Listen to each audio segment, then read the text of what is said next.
नमस्कार दोस्तों।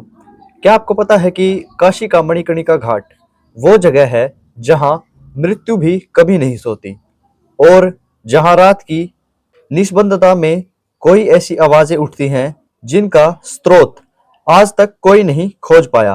कहते हैं यहाँ कुछ आत्माएं मुक्ति नहीं पाती बल्कि किसी अधूरे हिसाब की तलाश में भटकती रहती है। वाराणसी का मणिकर्णिका घाट दुनिया का एकमात्र ऐसा घाट है जहां हजारों सालों से चिताएं लगातार जल रही हैं।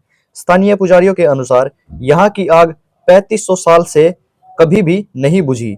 यह वही स्थान है जहां कहा जाता है कि भगवान शिव खुद अंतिम संस्कार की प्रक्रिया की देखरेख करते हैं। लेकिन इस पवित्र स्थान के अंदर कई अनकही कहानियां छिपी हैं। रात के समय यहाँ की हवाएं अचानक अत्यधिक ठंडी हो जाती हैं।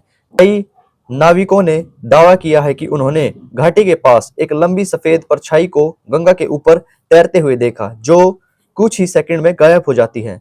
घाट के दाहिने हिस्से में वह जगह है जहां जहां अघोरी साधक आधी रात को अपनी साधना करते हैं।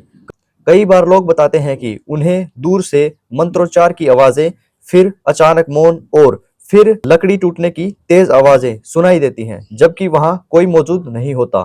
एक सत्य घटना का करीब 25 साल पहले एक युवा लकड़हारे ने रात में घाट से गुजरते हुए एक औरत को रोते देखा। वह काले कपड़ों में थी और उसके पैर जमीन को छू नहीं रहे थे। जब वह पास गया तो वह औरत अचानक चिता की राख में बदलते हुए हवा में उड़ गई। अगली सुबह लोगों ने बताया कि उसी जगह एक महिला का अंतिम संस्कार हुआ था, जिसका शव रात में मिल ही नहीं रहा था। कई साधु कहते हैं कि मणिकर्णिका घाट पर कुछ आत्माएं मुक्ति की दहलीज पर अटकी रहती हैं, खासकर वे जिनकी मौत अचानक या अधूरी इच्छा के साथ होती है।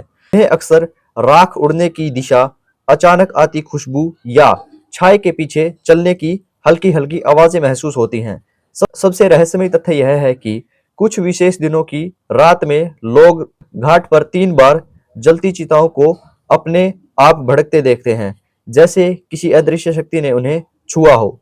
और यह घटना आज तक किसी वैज्ञानिक द्वारा सुलझाई नहीं गई है। कहा जाता है कि मणिकर्णिका घाट मृत्यु का अंत नहीं बल्कि कई आत्माओं की अनकही शुरुआत है। आपको मणिकर्णिका घाट के विषय में जानकारी कैसी लगी हमें कमेंट करके जरूर बताइएगा और ऐसे ही अनसुने फैक्ट के लिए चैनल को सब्सक्राइब करना ना भूलें। जय हिंद दोस्तों।